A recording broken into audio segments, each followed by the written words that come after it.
kokku sai 6,5 aastat. 6 aastat ja mõned kuud oli pood füüsiliselt lahti, aga siis poe tegemist jah, meie endi jaoks. No ütleme 6 aastat, ütleme 6 aastat, siuke hea ümmargune number. Aga kust tuleb üldse siuke mõte, et mina ei tea, mulle ka meeldivad raamatud, on ju, aga mul ei tule seda mõtet, et teeks raamatupoe. Et miks te raamatupoe tahtsite teha? See on iseenesest suhteliselt haruldane, et sa ütled, et sulle meeldivad raamatud, aga sul ei ole seda mõtet olnud, sest meie juurde tuli hästi palju inimesi, kes ütles, et te elate minu unistust. Ma olen alati unistanud, et ma tahaks teha raamatupoe ja nüüd teil on see. Seda ma ei ole kuulnud, seda ma olen küll hästi palju kuulnud, et inimesed, kellele meeldib baaris käia, siis kõik on mõelnud, et oi, kui mul oleks oma baar, siis mis ma sellele nimeks paneksin. See on üsna sarnane kontseptsioon minu arust. Veits on ja nüüd, kui sa räägid, siis ma nagu saan aru sellest isegi veits. Aga mul ei ole tulnud seda mõtet. Aga meil on, minu jaoks oli see lapsepõlveunistus. Ehk siis ma kujutasin väiksena alati ette, et ma tahaksin elada Tallinna vanalinnas ja mul oleks raamatupood ja siis ma elaksin seal üleval. Triinu elas mingit aega seda unistust, sest ta elas esimese asukoha üleval põhimõtteliselt. Et no mitte päris nagu teisel korrusel, aga seal samas majas. Ja siis, kui ma vaatasin Triinut hommikul tööle tulemas põhimõtteliselt siis 2 korrust alla poole, siis ma sain aru, et ma ei tahaks mitte kunagi elada töökoha üleval.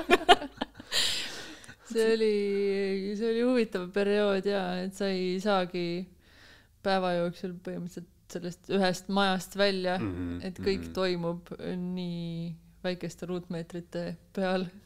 See meenutab seda, mis Black Books on see Briti sari. Lemmik.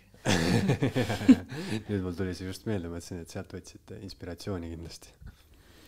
Sealt, tead, vahepeal oleks tahtnud kõvasti võtta inspiratsiooni sealt, eriti siis, kui keegi tuli jälle mingisuguse jaburusega.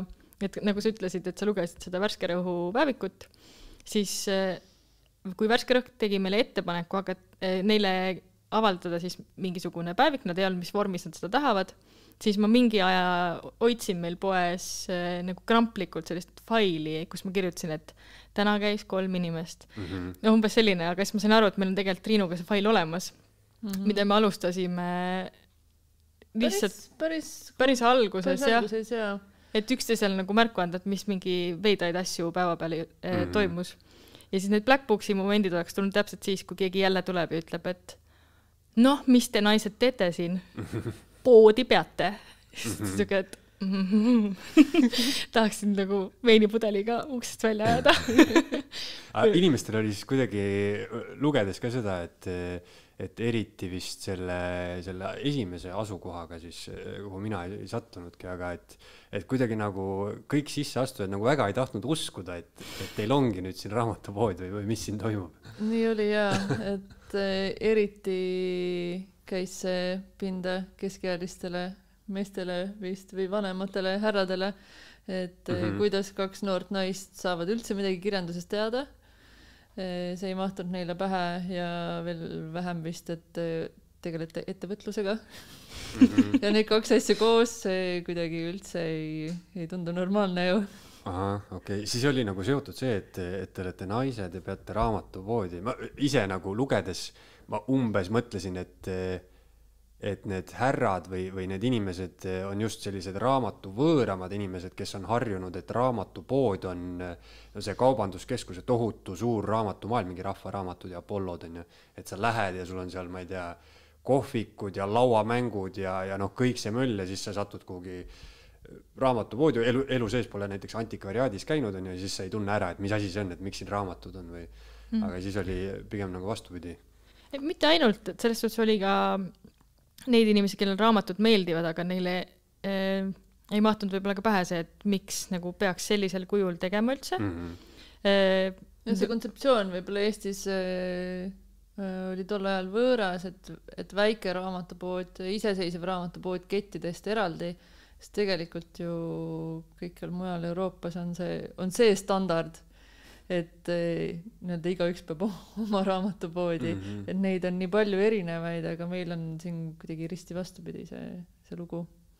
Ja vist läheb aina rohkem, sest kui nüüd vaadata, et Rahvaraamat on ju ka mingisugune suur kett ära ostnud, et siis et meil ei ole seda Meil on veel mõned väikesed raamatupoed, aga kuidagi et see käidavus on ikkagi nendes suurtes kohtades, kui sul on toidupood on seal sama, siis on see raamatupood ja siis saad oma trussikud sealt kõrvalt ja nii edasi. Et see tundus nagu ebamugav või siis ka see, et eestlaslikult nagu ebamugav ka see, et sa lähed poodi ja keegi vaatab vastu sulle sealt. See mingi tunne, et inimesed arvavad, et me tahame kohe nendega hästi palju suhelda. Pähe määrida. See on see tüütu teenindaja sündroom, et lähed kuhugi kingapoodi ja keegi küsib su käest, et kas ma saan teid kuidagi aidata, siis see on nagu viimane asi, mida tahaks poes kuulda. Lase mul üksi kuskil riiulite vahel möllata. Eesti esu.